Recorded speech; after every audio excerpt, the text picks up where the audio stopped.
नेत्यांसोबत भेट झाली, काय चर्चा झाली आणि तुमचा जो प्रश्न होता तो मार्गी लागलेला आहे? सांगली लोकसभा मतदारसंघात अनेक दिवसांपासून हा मतदारसंघ महाराष्ट्रात चर्चेत राहिलेला आहे आणि या संदर्भात काल तातडीने महाराष्ट्र प्रदेश काँग्रेस कमिटीचे प्रांताध्यक्ष आदरणीय बाळासाहेब नाना पटोलेजी आणि विधिमंडळाचे नेते आदरणीय बाळासाहेब थोरातजी यांनी आम्हाला तातडीने बोलवलं आणि काल त्यांच्याशी मी जिल्हाध्यक्ष विक्रमजी सावंत, पृथ्वीराजजी पाटील आणि आमच्या सगळ्यांच्या चर्चा सखोल नाना पटोले आणि थोरात साहेबांशी झाल्या।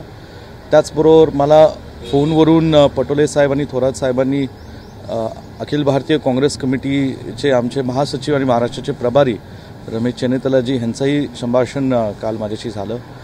KC वेणुगोपालजींची माझं संभाषण झालं आणि सांगलीमध्ये जी थोडीशी परिस्थिती उद्भवली त्या बाबतीतला मी त्यांना संपूर्ण आढावा मांडला आणि लवकरात लवकर ह्यातनं एक संयुक्त मार्ग काढावा जेणेकरून महाराष्ट्रात महाविकास आघाडी आणि सांगली जिल्ह्यामध्ये सुद्धा महाविकास आघाडीच्या संदर्भात एक ठोस पाऊल काँग्रेस पक्षाच्या कार्यकर्त्यांना आणि नेत्यांना येणाऱ्या दिवसातच उचलता येईल।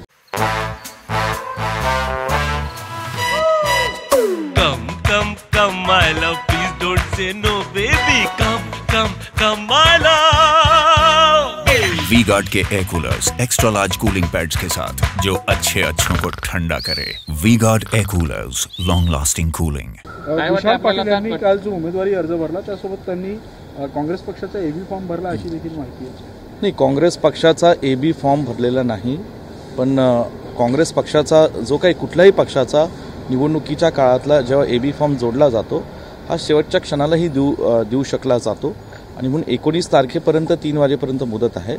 त्यांनी माझ्या माहितीने 2 अर्ज भरलेले, ते काँग्रेस पक्षाच्या असं म्हणून भरलेला आहे आणि एक अपक्ष म्हणून अर्ज भरलेला आहे। काय बदल होईल असं वाटते का, म्हणजे काही पर्याय आहे का?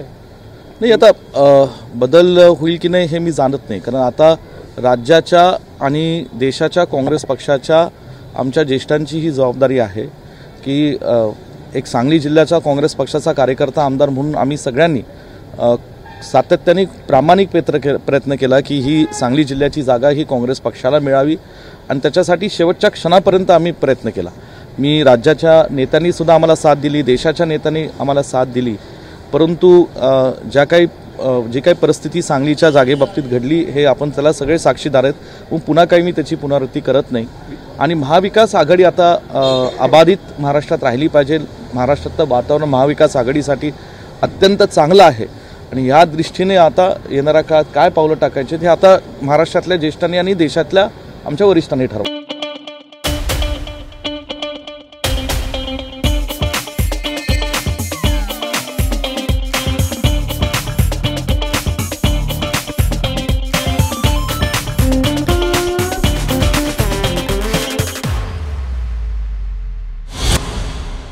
विशाल पाटलांना AB फॉर्म मिळाला नाही तर ते बंडखोरी करण्यास तयारीत आहे। वंचित कडून लढतील का त्यांनी?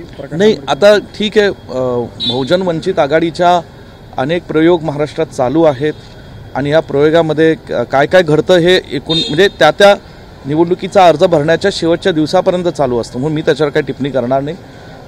राहिला प्रश्न अपक्ष भरायचा आणि उभा राहायचा, ह्या बाबतीतली मला खात्री आहे की काल जी काही जिल्हाची वस्तुस्थिती आम्ही मांडलेली आहे त्यातून राज्यातले वरिष्ठ आणि देशातले वरिष्ठ त्यांच्याशी बोलून यातनं मार्ग काढतील। साहेबांनी म्हटलं की यामध्ये आता महाविकास आघाडी धर्म पाळावा लागणार आहे। आमचे ज्येष्ठ नेते जे होते त्यांनी सुद्धा प्रयत्न केला, आता मिळाली नाही, त्यामुळे आता महाविकास आघाडी धर्म पाळण्याची ही सूचना आदरणीय नाना पटोले साहेब, आदरणीय बाळासाहेब थोरातजी, आदरणीय रमेश चेन्नीतालाजी, आदरणीय KC वेणुगोपालजी या सर्व वरिष्ठ नेत्यांनी आता जिल्ह्यातल्या आम्हा तमाम नेत्यांना दिलेली आहे की महाराष्ट्राच्या हितासाठी महाविकास आघाडीचा धर्म म्हणून महाराष्ट्राच्या जनतेच्या संरक्षणासाठी, महाराष्ट्राच्या जनतेच्या विकासासाठी महाविकास आघाडी धर्म पाळायला पाहिजे। ही सूचना आम्हाला काल आलेली आहे, आम्ही आमच्या भावना त्यात काय आहेत त्या मांडलेल्या आहेत, पण थोरात साहेबांनी ह्या सूचना आम्हाला कालपासून दिलेल्या आहेत।